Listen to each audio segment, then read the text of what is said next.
எல்லாரும் நல்லா இருக்கீங்களா? இன்னைக்கான பதிவு, உலகின் பலர் மகிழ்ச்சியுடன் இருக்கும்போது, நாம் மட்டும் ஏன் கவலையுடன் இருக்க வேண்டும்?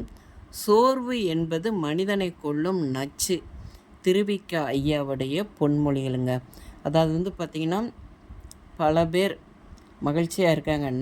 நாம் மகிழ்ச்சியாக இருக்கணும்.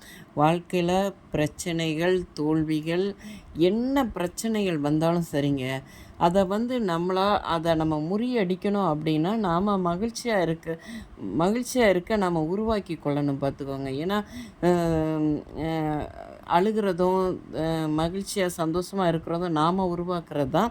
நாம் தான் அதை உருவாக்கணும். ரெண்டாவது, நமக்கு ஒரு தோல்வி ஏற்பட்டால் நம்ம என்ன பண்ணணும்னா, ரொம்ப சுறுசுறுப்பாக நம்ம இருக்கணும். ஏன்னா அப்போ தான் அதிலிருந்து டக்குன்னு நம்ம வெளியே வரோம். எவ்வளோ பிரச்சனைகள் வந்தாலும் நாம் இருக்கிற அந்த சுறுசுறுப்பை பார்த்தே அது ஓடி போயிடும். வந்த இடம் தெரியாமல் எல்லா பிரச்சனைகளும் ஓடி போயிடும் பார்த்துக்கோங்க.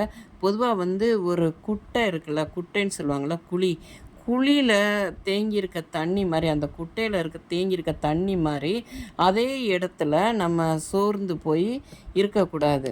நம்ம நதி எவ்வளோ அழகாக நகர்ந்து கொண்டு போகுது, அது ஒரு பாதையே இல்லைனாலும் ஒரு பாதையை உருவாக்கி நதி போயிட்டே இருக்கும். நதியை நம்ம உதாரணத்துக்கு எடுத்துக்கலாங்க. நதி மாதிரி நம்மளுடைய வாழ்க்கை பாதை அமைதியாக போகணும் அப்படின்னா, நாம் முடிந்த வரைக்கும் நதி மாதிரி இருக்கணும். நம்ம ஒரு குட்டைக்குள்ளேயே இருக்காமல், ஏன்னா அப்போ தான் நகர்ந்து நகர்ந்து நம்ம போகும்போது நிறைய விஷயங்கள் நம்ம கற்றுக்கொள்வோம். நம்ம வாழ்க்கையில் எவ்வளோ பிரச்சனைகள் வந்தாலும் நம்ம சோர்ந்து ஒரு இடத்துல உட்கார மாட்டோம். சோர்ந்தாலே எல்லாமே முடிஞ்சு போச்சுன்னு சோர்ந்து போயிடக்கூடாது.